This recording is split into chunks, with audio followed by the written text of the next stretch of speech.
Hello, my name is Brendan Howard. And I'm Christina Spago. And we're going to talk about how we got together. Sounds like a good story. The year's 2006.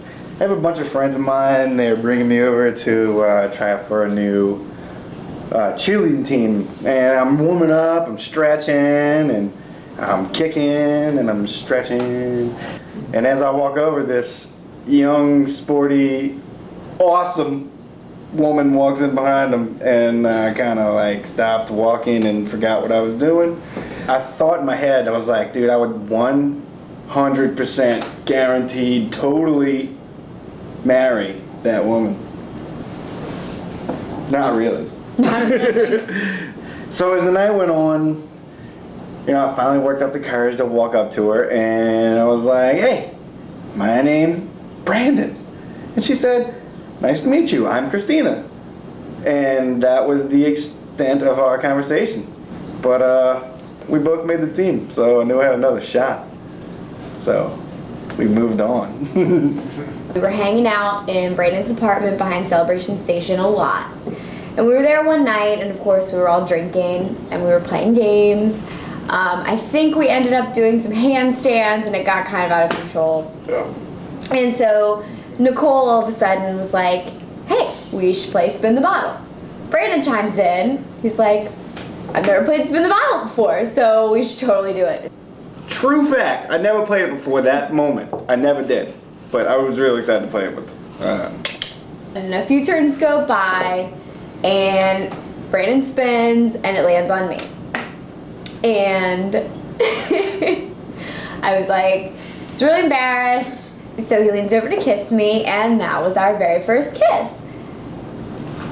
And we keep playing, and I think he was practicing and trying, because his next 3 turns, we had to kiss again. And so it was like 4 times? I think 3 or 4. 3 or 4 times that we kissed during Spin the Bottle. I got good at Spin the Bottle. Perfect every time. I'm just kidding. Not really. But kinda. Maybe. I need another drink. Perfect timing. Schwagman's. Cheers to part 3. What is part 3? Thanksgiving, 2007. Siente.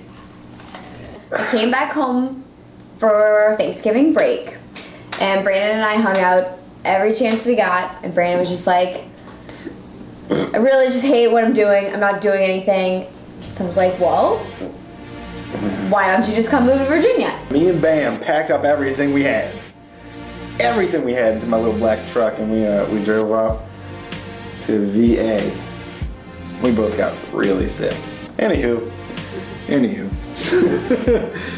We made it up to Virginia, and I was really excited. I was like, cool, awesome. This is gonna be the part where I get to make my move.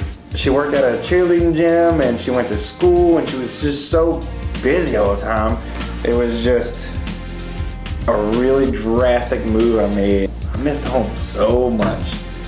So I ended up coming back home. A few months go by. I would drive home from work, and I would stop in PetSmart's parking lot, and I would call him, and we would talk mostly about random things. One day I called, and I remember, it's like, hey, what you doing? Like, how was the day? She was like, I froze myself in my car today. I'm like, what?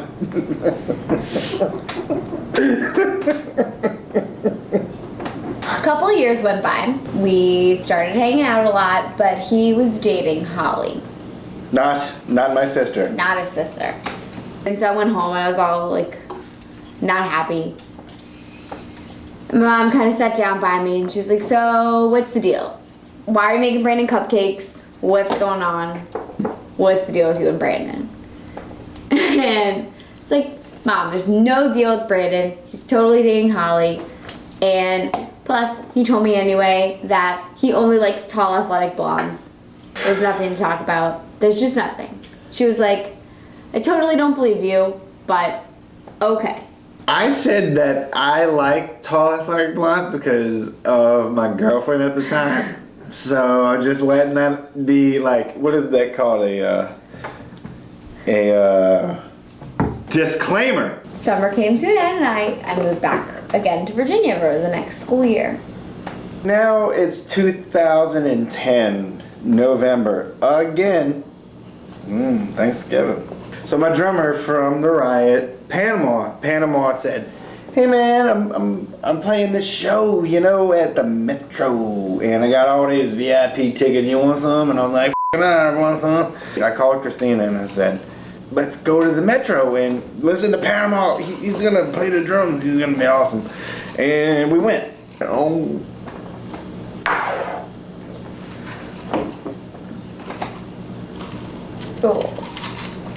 That one was bad.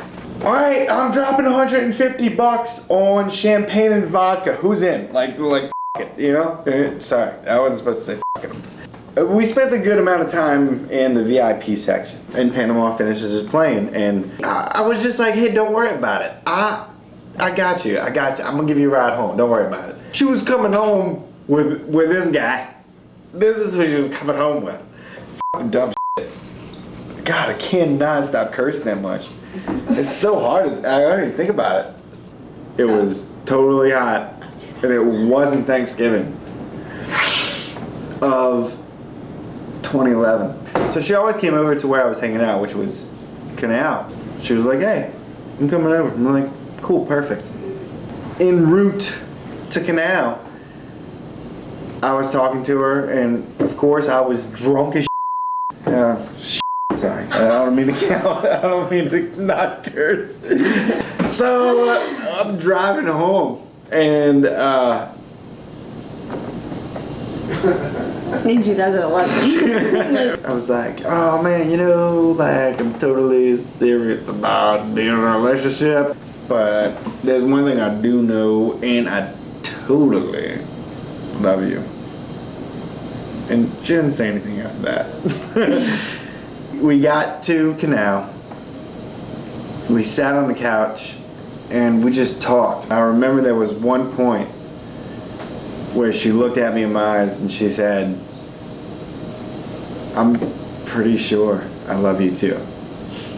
I was like, "Alright, good, awesome, that's good. This night has not been wasted." Because I was so awkward, man. I was not good at talking to girls at all. But I did to her that night, and she appreciated it, and I feel like I made a difference.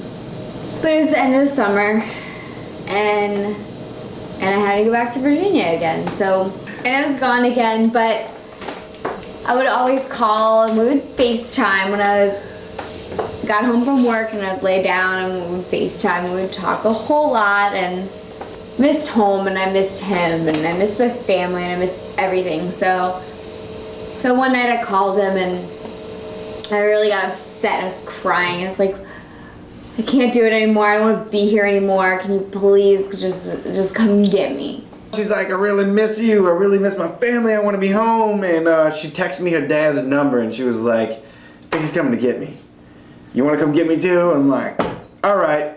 Superman mode, get in Duck's van, and I meet Chad for the first time. Oh, wicked. We go to VA, we get Christina, bring her back, and she's been here since then. 4 years or so went by after she moved into New Orleans. I called her dad up and said, "Hey, what's up, Dale?" He said, "Hey, what's up, Brandon?" And I said, "I gotta talk to you about something. I don't really know how to say this, but I want to bring you pizza." And I said, "Yeah, I would love to marry your daughter." Dale was basically like, "Oh, you want to marry my daughter?" He said, "It would be an honor." And of course, Miss Debbie was just boo-hooing all over the place, just tears all over the pizza and everything, and the breadsticks were crying. Oh, everybody was so happy.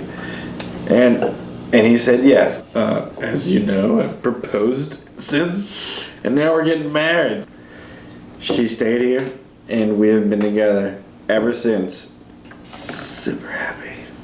And all I have to say about that is I'm super glad I had some friends that brought me to cheerleading tryouts and was like, "Hey, you should do this." And I did it. And I met her there. I love you. I love you. That's good. Oh God. Oh, that's not good. That's not good. I'm sorry. Give me a towel. Alright, that's good.